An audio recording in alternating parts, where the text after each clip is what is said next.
The following podcast includes explicit content. Listener discretion is advised. I must address you, the listener.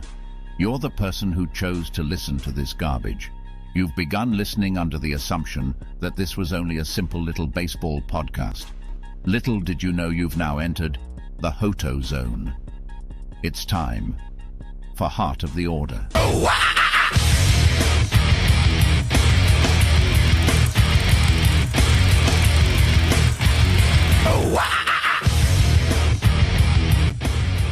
Well, we have Heart of the Order. We're back.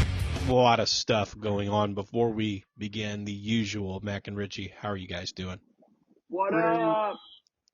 I don't really know where to start. So, first and foremost, I guess we should give our opinion on the Shohei Ohtani situation.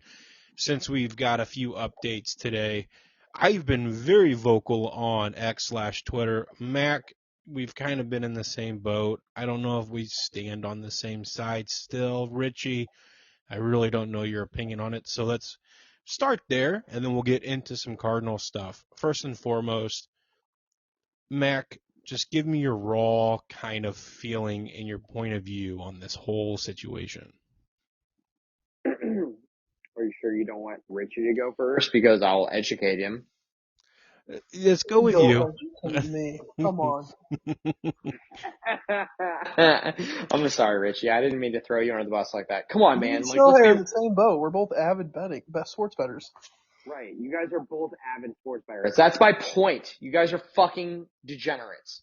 I don't care what anybody says. I don't. At the end of the day, I've been called out so much on fucking Cardinals Twitter in the last 24 hours for my strong opinions on Ohtani sports betting. And guess what? It ain't changing. I'm sorry to you guys that think that Shohei's not a degenerate, but nobody knows that $4.5 million out of their account is missing months later. You don't just find that out. Any good financial institution is letting you know straight up. Live, I know you've made major purchases in your life. Richie, I'm not sure if you've made major purchases in your life. I don't know. I'm not going to judge, but here's the reality of the situation. Any good bank is going to let you know when you have a financial fraudulent charge. Any of them. Hey, this doesn't look right. Shohei, did you make this? And he's like, yeah. And it consecutively happened 9 times. $4.5 million, $500,000 transfers apiece. Unless EP is like the best Shohei Ohtani stunt double ever, Shohei authorized these transactions to happen. And if he did, then guess what? At the very bare minimum, it's wire fraud. It's an illegal betting situation. This is not FanDuel. This is not the Bellagio. This is an illegal sports maker. And the consequences of not paying somebody of this manner is probably death, if you want to be honest. If you don't make a payment to an illegal bookie after you owe him money, this guy was probably about to get iced. And I mean that as in Shohei's interpreter. The whole situation is weird. Today, we had the very last segment of the Shohei Ohtani situation where he read a statement that was issued by numerous lawyers and refused to answer questions. So nothing that we got today couldn't have been done on a X, Instagram, Snapchat, Facebook post. His public media and media relations has been absolutely horrible since the whole situation took place. Ohtani is guilty as fuck. I don't give a fuck what anybody says. I'm sorry to use my foul language, but that's the reality of the nature.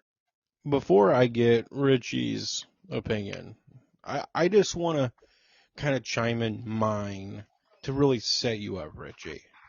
And that way give you time to formulate what you want to say. Because here's the reality. I don't know if Shohei Ohtani himself is the gambler. So let's start there and let's pretend he wasn't. Let's say Yippee was the degenerate gambler. I still believe the initial story that he shared with ESPN that Shohei Ohtani paid for his debts. because he's his best friend and his interpreter, and they're closer than just a casual working relationship. I think it's something Ohtani would do. I think when Yippee said he obviously wasn't happy, and I promised him we're going to be done with gambling. That's not a made up story to me. To me, that is him telling ESPN that I got in a mess, he helped me out, and Ohtani's a really good person. He's not a gambler. And then the lawyers got involved, and they're like, "Oh, Ohtani, you can't do that either. What are we gonna do? He just implicated you. We're gonna have to make this look like this dude stole from you." And the entire kind of dialogue has changed, and now we're pretending that Shohei Ohtani does not speak English. He doesn't understand. He was confused. No speak And English. and this is just a situation where, you know, have some integrity here. And I don't know what the consequences should be, because I don't know if we're going to get the full truth. But I do know that the likelihood of Yippee just making this money disappear without the Shohei Ohtani authenticating it, without him approving it, the wording with the word loan on it. See, if I was a lawyer, and I'm not, should have been in a past life. If I was a lawyer, I wouldn't be spinning the theft. I would say, if it's theft, I would say, look, Yepe told Shohei that he was in debt. He didn't classify what his debt was. He told Ohtani what the debt was and the amount. And Shohei Ohtani agreed to loan him the money and give it to him in his bank account. Yepe went ahead and set up the wire transfers, and Ohtani assumed that the money was being transferred into Ohtani or into Yepe's account, but Yepe instead directly wire transferred the money to the illegal bookmaker, and unknowing to Ohtani. That's how I would have spent this entire situation if that's what had happened. But the fact that they're going through this whole elaborate thing, it's like, one, you either have just crazy people around you that are just dumb, or they're geniuses, because ultimately it's all going to work. I'm not 100% sure like he's a gambler, Mac, but I am almost 100% sure that he had a role in it. And this poor interpreter dude is just taking the fall, and he's wearing Hey, it. so I hear what you're saying, but I don't know if you've seen Brandon Lang go live today and talk about the Shohei Ohtani implications, right? He has stated that he knows personally the guys that are involved in the scandal. And he had said that Shohei Ohtani is a degenerate gambler, somebody that is in well over their head when it comes to soccer betting. And now I understand that is not baseball betting, but when you continuously lie about it and say, this is not me, I am not a bettor. If this comes to light that he is, guess what? He's fucked in a whole new format because he's going to be known as a liar. Richie, let's hear it. Yeah, so just let me know if I'm cutting out at all. I'm stuck on resort Wi-Fi, but I think I'm more aligned with you on this one live. I'd be able to formulate a better opinion if I knew how the bank wires were authorized. I don't think we have, as far as I know, any information on where that authorization came from, and I think that's kind of leaves me in a weird place to totally, make an opinion on it. But if I was just going based off my opinion, off of all the facts that have came out up to this point, I think he knew. He had to have known, right, to some degree. Like, okay, this is going on. It would be hard to not be, be that ignorant of what's going on around you. Your best friend per se stealing $4.5 million. $4.5 million doesn't just go missing. I don't care who you are. If you have the most money in the world, you're going to find out when $4.5 million goes missing. So, Yeah. I think if we eventually find out who authorized those wires, if Ipe was able to somehow get around that for whatever reason, then, Ohtani might be, telling the truth here. So. I'm one to say let's get some facts here. It's a weird situation when we've already been told 4 stories. And I think that alone sets up some conspiracies, some looking into it, some eyebrow raising. It's just a weird situation overall. And one of the reasons why I wanted to talk about the Ohtani situation is obviously because the Cardinals open up their season against the Los Angeles Dodgers, and that's going to be a unique situation in itself. Before we get to opening day and what that's going to look like, we do have some stuff to talk about Cardinals related. We have Dylan Carlson took a spill today, and we can break down our opinion of that in itself and the Cardinals' situation and I believe trouble they're in the outfield. But overall, the Cardinals won today. Steven Matz didn't look horrible. He didn't look great. Bullpen looked solid.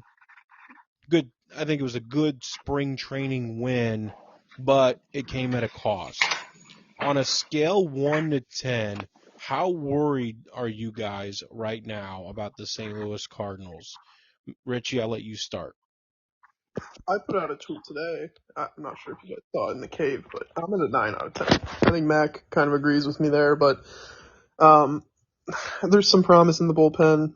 We've got a lot of young guys, but if you're looking at what we did last year and what kind of shift differences there are in the teams, the team from last year and the team from this year, there really isn't that big of a difference, in my opinion. You still got the same core pieces, the same crappy rotation. I don't know if we have enough to even get over that 84 win mark, which obviously would be an improvement from last year. Decent improvement at that, but I'm worried, man. I think the rotation is a massive question mark. If you have another injury up to this point, you are, if Lance Lynn goes down in the first 2 weeks, you're absolutely screwed. What do you feel? How do you feel about this outfield situation right now, though, with Dylan Carlson? Maybe we don't know yet, but let's assume that he might be out for Okay, a certain period of time. I'm less worried about the outfield. If you're taking all of the outfielders that we have, putting them in one bubble, in my opinion, they're all around the same skill level. They'll bring the same amount of, besides Lars Nootbaar. I think Nootbaar brings a little bit more than the rest of the guys, but everyone else does something for the team, and I don't think there's a standout there. So as far as Carlson going down, I mean, how big of a difference maker was Carlson? Yeah, Who knows? I agree with that statement. And before I let Mac chime in, I agree with that statement only because we went into this whole season assuming that he was going to be the fourth outfielder anyways. Mm-hmm. Right. He had a decent second half to spring. He was coming on. I think it gave people a little bit of optimism. And it was like, okay, well, maybe Dylan Carlson's doing good. It was almost a half glass full type of situation, knowing Newt and Edmund were both going to be out.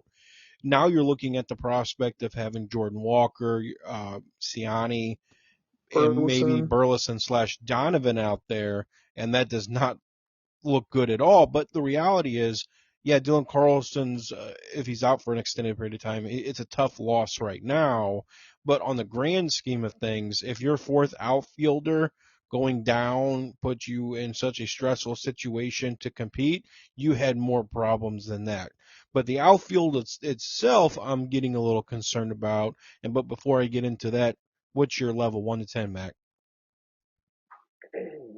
Um, Probably like a 7, 10, 8.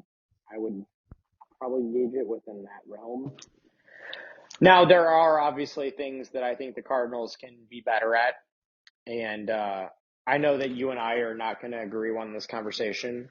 It's totally fine. I've already mentally prepared myself for it because I've seen that you were the first one to jump on the advocacy of Jordan Walker is still a question mark in the outfield, right? Mm-hmm. I think it's a fair statement. Yeah. But here's the dealio, man. I played baseball for a long time. Richie played baseball for a long time. I'm sure you played baseball in some facet in your lifetime. Majority of the time, the center fielder is the one that takes control and calls off balls, regardless if they're catchable or not, to prevent injuries from happening in modern baseball. That's just how baseball is. So I had seen Jordan Walker's statement after the game, and John Denton was the one that reported it. Seems to me that Dylan Carlson did not call off that baseball, which he is the center fielder. He is the captain of the outfield. If that did not happen, then Dylan Carlson is still neglecting to become the player that we ask him to be. He has had numerous opportunities to solidify himself into the Cardinals outfield and take a run with it.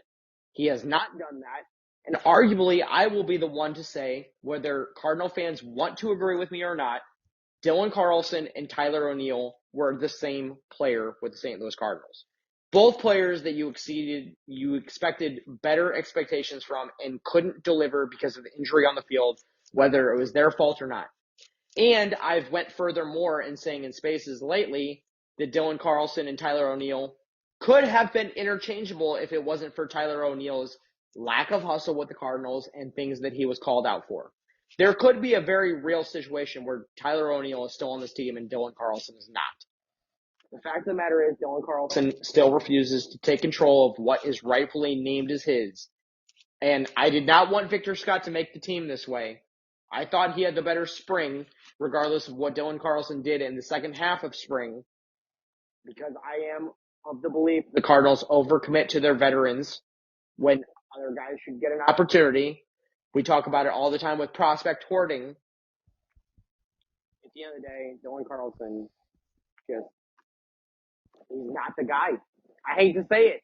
Whether you agree with me or not because of the injury and stuff like that, it's a guy that still refuses to take control of what is given to him. Blues cannot score. I know. They called a play dead that shouldn't have been called dead. Anyways, so I hit the pole. So I agree with you on the standpoint of if Walker and DC aren't communicating out there, that's a bad move on DC. However, it doesn't blind the fact that Jordan Walker is a 260-pound man that shouldn't be out in the outfield, and that's not his fault. It's the organization's. It's them. I agree with that. And the reality is, I think he has a position right there at first base. Paul Goldschmidt looks horrible, man. And I don't know how well it's going to get. I think he'll pick up. I think he'll be solid. But I don't know if the production's going to be there to warrant an extension. I just don't. And my thing is do you want to keep Paul Goldschmidt around because of the name or the production, or do you have a young guy that really needs a position, and first base is the easiest position to maybe transition him into if he does not learn the outfield? Because even if Nolan Arenado wasn't on this team, I'd say the first guy I'd want to see over there would be Nolan Gorman. So I just look at the overall construct of this roster, and it could be better. I do not love Walker out there. In fact, I think the Cardinals can be a better defensive team if they just made Walker an everyday DH, but they won't do that because they don't want to waste his quote-unquote athleticism. Well, the athleticism that I saw today almost broke Dylan Carlson's kneecaps. I'll put some of the blame on Dylan Carlson, but also the barrel roll was unnecessary by Jordan Walker. To be fair, the way that I saw it play out was probably exactly how it happened. When you are not called off, you are prepared to run to that ball full sprint ahead. Whether it's a spring training game or not, you're still essentially competing to carry over success into the regular season. If he was not called off, and which I believe he was not, because if you looked at the reaction, it looked like Jordan Walker had seen Dylan Carlson out of the corner of his eye. That's in no fault of his own if he was not called off. Now, granted, I was not on the field, and I don't know exactly what happened. However, I'll take Jordan Walker's word for it. He wasn't called off, and he ran full sprint for the ball. You can't really knock the guy for that. You can't. I don't care who you are. It's unfortunate that an injury came out of it, but we're very fortunate at the end of the day that Jordan Walker was not hurt too, because it damn near came close to him taking a knee to the fucking dome. Yeah, and who knows, if this isn't a spring training game, maybe he stays in and he's just a little sore after the game.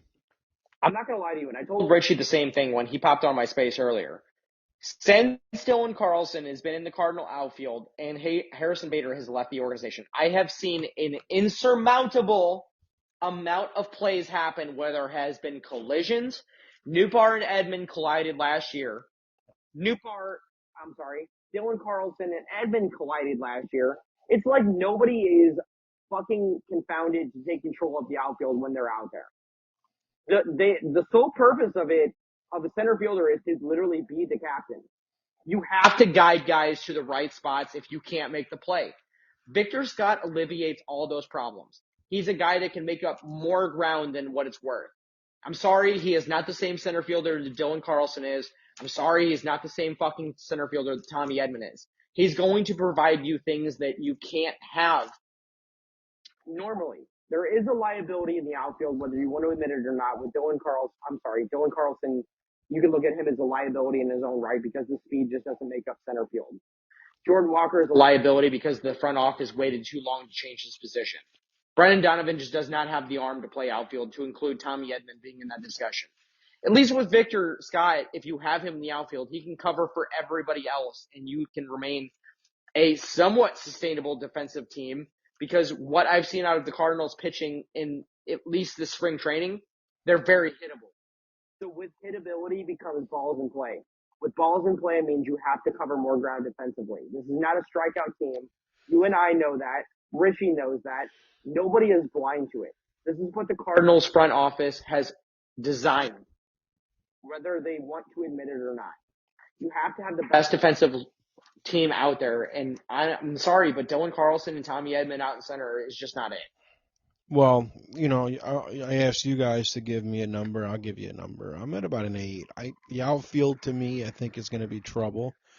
Right now, I'm looking at Michael Ciani. I'm thinking he's the guy I'm going to need to be out there for opening day if Carlson can't do it.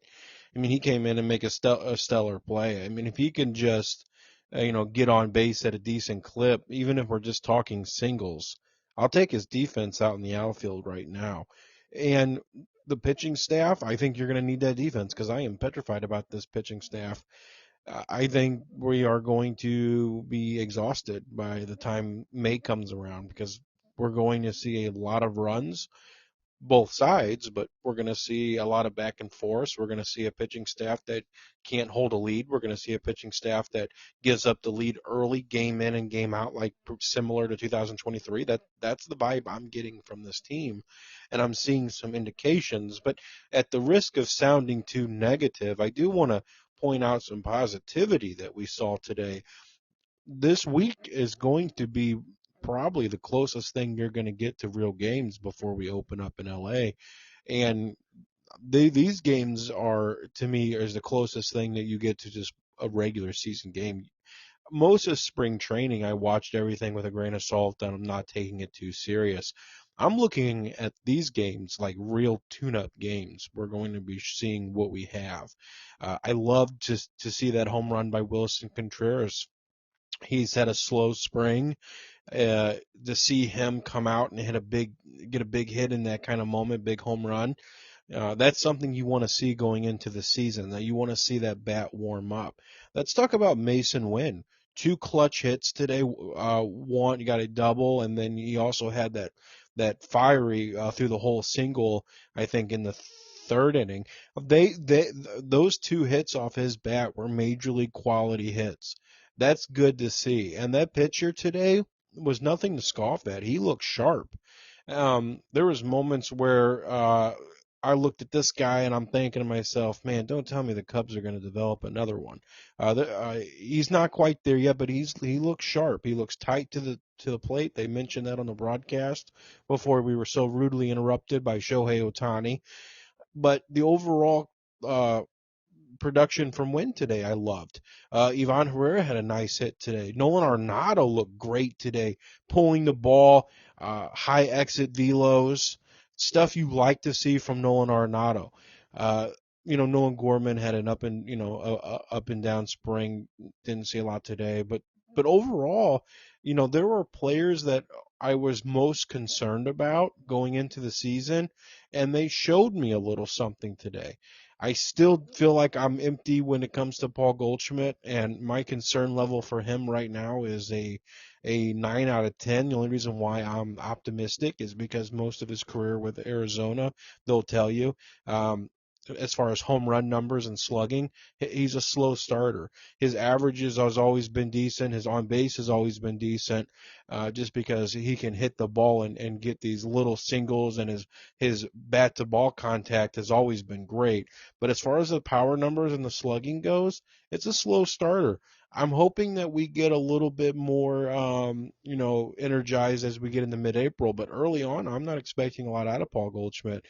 My fear overall heading into this gauntlet of an early April is they dig a hole they can't dig themselves out of. I do not want to see that happen, and that's my biggest fear.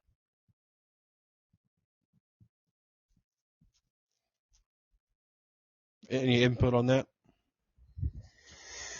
No, I couldn't agree more. I look at spring maybe just a smidge different than you, Richie. Just maybe a smidge. So obviously there are things that I pinpoint when I watch the spring that you guys are going to pinpoint, look at differently. The fact of the matter is there was things that I really enjoyed this spring when it comes down to our everyday lineup is what we're looking at pretty much right now. There has been really good at bats taken. Like, that's things that I build upon. Like, yeah, we have not always seen a direct result. I think it's fair to say that Roger Dean Stadium is one of the hardest ballparks to drive the ball in.